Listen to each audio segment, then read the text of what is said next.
Hey guys, so you're interested in buying a kayak. Well, today's video is going to give some helpful hints to help you select the right first kayak, as well as to get the best bang for your buck. Nowadays, with hundreds of different models of kayaks available, which one is the best one? Now, depending on who you talk to, they're going to give you a bunch of recommendations, from the old school paddle kayaks to the pedal kayaks to sailing kayaks to motorized kayaks to short ones, long ones, wide ones, narrow ones. So which one's the best? Well, a lot of people have their own opinions on what is the best kayak, but I kind of think of it in a different direction, okay? My definition of the best kayak for you is the one that you're going to use the most. So that's what we're going to focus on.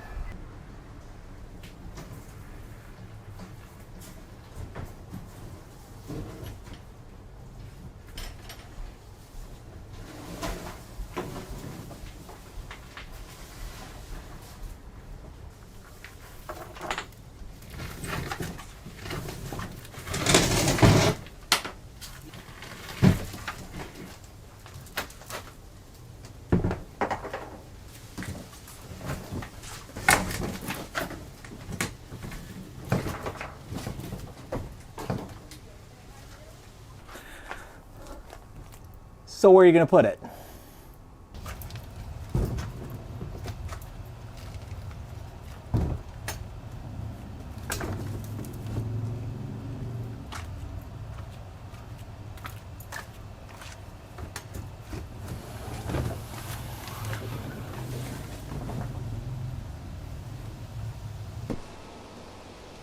How are you going to transport it? 65 pounds.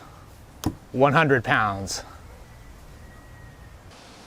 How are you going to get it from where you're storing it to your car, and from your car to where you're going to launch it from? So as you can see, there's a lot more to it than just going out and buying some recommended kayak or something that you saw on the internet or somebody else is using and you want to go out and buy it. If you don't have those other 3 or 4 factors already figured out before your kayak, what use is a kayak? For me, the stages that I bought my kayak was: 1, I bought this car specifically for that kayak and the kayak fishing. 2, I bought the rack that specifically fit that one because it needed to be an extended model. Then I started shopping around for a kayak. Now you've got those 3 main factors, pre-factors figured out. So now it's time to think about a kayak. The first option that you're going to come to is buying it new versus buying it used. Now again, I go back to the original factor. The most important part is, what are you going to use the most? A big pitfall that people fall into is dropping a lot of money on one of these guys and being afraid to use it because you don't want to get it scuffed up, scratched up, rusted up, bloodied, fish guts, so forth. And it becomes another factor why you don't end up using it. So that's why I always recommend to anybody thinking about getting a kayak, buy something used and use and abuse it while you're learning how to kayak first and then kayak fish second. And a little tip in regards to buying used: you have to be quick. There's extremely high turnover on fishing kayaks specifically.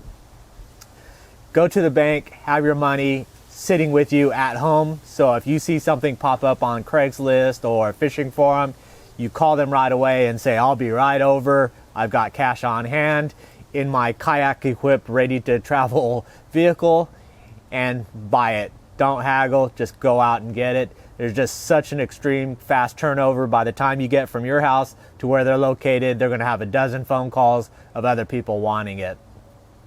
But also to remember that, so when you decide to maybe upgrade, you've learned all the basics and you've outgrown that used kayak and you feel comfortable that you're going to stay in the sport and you want to upgrade, remember, you're going to be able to sell it just as easily by just throwing it on Craigslist and selling it to somebody else for as much as you paid or possibly even more. Okay, let's start talking about factors for buying your first kayak. Now, the number one question that pops up most of the time is pedal versus paddle. Which one? I personally would always recommend getting a paddle kayak first. The reason being is I always kind of refer to this: learn to kayak first, kayak fish second. And you'll do a lot more learning and getting the basics down by using a paddle, more so than you will a pedal kayak. Second most important difference is you're looking at about, at the minimum, $1,000 difference between a pedal versus a paddle. Even in the used market, you're talking $1,000 for a brand new paddle kayak. You're looking at $1,800 to $2,500 for a pedal style kayak. And again, if this is your first kayak, I would hesitate investing that much money into something that I'm not sure about. Okay, always tell people, don't spend a lot, just get a real basic kayak, learn the basics, find out if you like it, find out if it's manageable. Do you have a place to store it? Drag it out, put it on top of your car, from your car to your launch spot, the actual kayaking, the actual fishing. Do you even enjoy it? You'll be surprised at how many are 3 and done. Love it on YouTube, love watching it, love people talking about it, but the actual doing of it can be a hassle. Now, what are the benefits of buying a brand new pedal kayak? Okay, it's for the next person that buys that kayak, because what happens a lot of times is people go out, use it a few times, it goes in the garage, and it's never seen again until a year or two down the road when you're moving, or maybe the wife just says you got to get rid of that thing, or you just need some cash. Then you end up selling your brand new used 3 times kayak for half the price. So the benefit comes to the next person that is looking to buy a kayak. They get a great deal on a used kayak. All right, let's get down into the nitty-gritty of the different kayak setups. Now, these both are a sit on top style. There is also the sit inside, where you're encapsulated inside the kayak. For fishing, the general census is a sit on type is more practical. The biggest reasons why is your ability to maneuver around on top. You can swing your legs around to both sides. And the other part of it is that your ability to get back in the kayak is substantially easier in a sit on top, as well as they are an enclosed hull, meaning you really can't sink them unless some catastrophic damages occurs, or you leave the drain plug open or something like that. But in general, they are a solid enclosed hull, which is pretty much unsinkable. So even though you flip it, you just flip it back over again and jump back on it. And just a little bit more ease of use for sit in versus sit on top. The next 2 factors are probably the most important into the physical design of the kayak, and that is going to be the width and the length. The reason the width is so important is that adds up to the amount of stability that you have, that rocking motion. The wider it is, the more stable of a platform it is. Even to the point where nowadays they're made so wide that you can stand on them and be fairly comfortable, knowing that you have a good solid platform to stand on. The negatives of a wide standing platform is that it's a lot slower. Your surface volume grows and you create more drag, and it takes a lot more effort to paddle. Now you can compare that with a skinnier width, and then what you get is speed. Narrower, less surface volume, less drag, faster you can go. However, the stability you lose, and it becomes a little bit more rocky. And then we've got length. Length determines speed and the efficiency that you can paddle. Also, if you go to an ultra short 8-10 foot, every paddle stroke will tilt that front of your kayak to one side, and then you end up just swinging the front of your kayak back and forth, and you don't track as easily as a longer kayak. So basically, length gets you speed, and it gives you trackability, and they tend to be more paddle efficient because they generally be narrower. And outside of those main factors, then you have some more minor ones, which are just more cosmetic and a little bit of ergonomics. You could have the specialty seats, the capacities of storage that you've got, the type of foot pedals and rudder system. My Hobie, I've got a rudder. My Tarpon, I don't run a rudder. I just use my paddling. All the other accessories are realistically just add-ons that you can determine by your own personal preference. And my suggestion would be is to get as bare bones as possible and then customize it to your desired end result. Now, one of the most important things that you can do to kind of educate yourself on this whole kayak fishing is to paddle a bunch of different kayaks. Get a hold of friends. That's a great way to do it. Borrow a friend's kayak. Join a kayak fishing club and put the word out. Hey, I'm interested in getting more involved. Does anyone have a spare kayak? And you'll get a lot of offers that way. They have what's called paddling events. What that is one paddle company or maybe a group of them will come together, put on a little event where they bring a whole bunch of different models of kayaks and paddle boards out and pick a place on the water, and then you can go out and give them a try and paddle and just get a feel for them.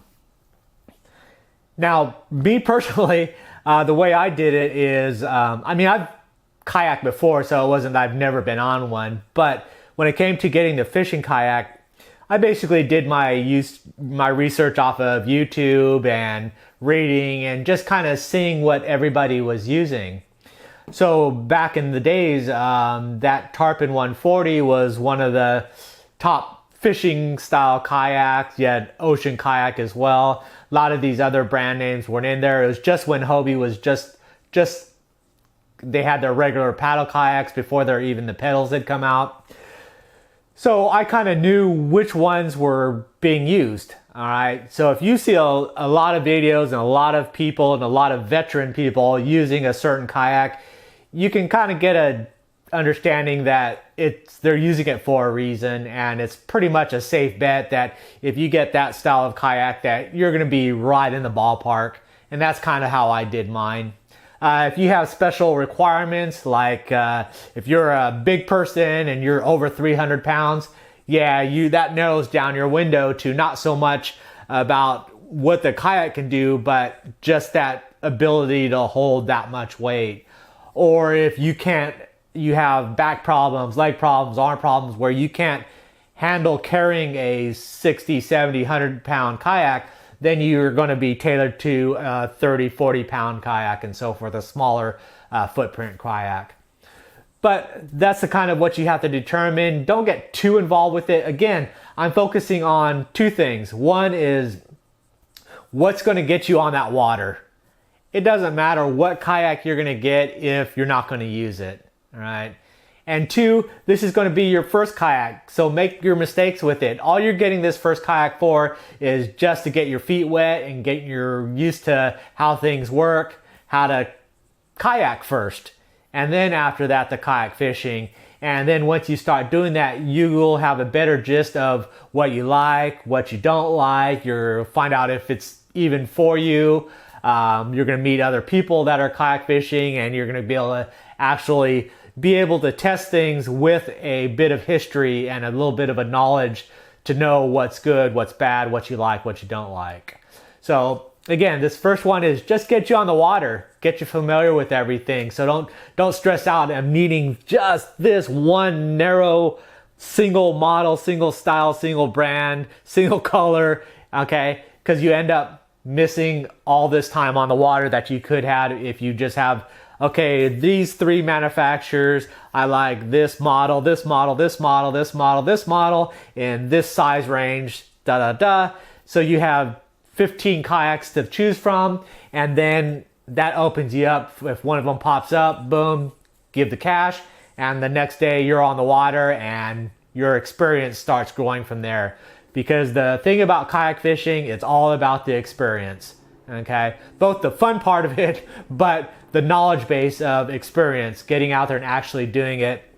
The way I kayak fish is no way the same as anybody else. It's totally different. You can't find anybody else in the world that fishes the same way I fish, okay? It's not just me here in the Keys and what I fish for. It's everybody's different. Everybody's taste is different. Everybody's feeling of security is different. So it comes down to your own experience, and getting on that water is the only way to get that. So, where to find these used kayaks? Here's a few places that you can check out. First, of course, is always Craigslist. Just go ahead and put search engine for kayak and you'll generally pop up quite a few in your local area. Second would be local fishing forums. Here I use Florida Sportsman, and then there's a paddlecraft specific, and then a classifieds for that area.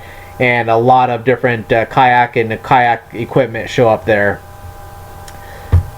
Third would be your local kayak outfitter, whether they sell just one manufacturers or multiples.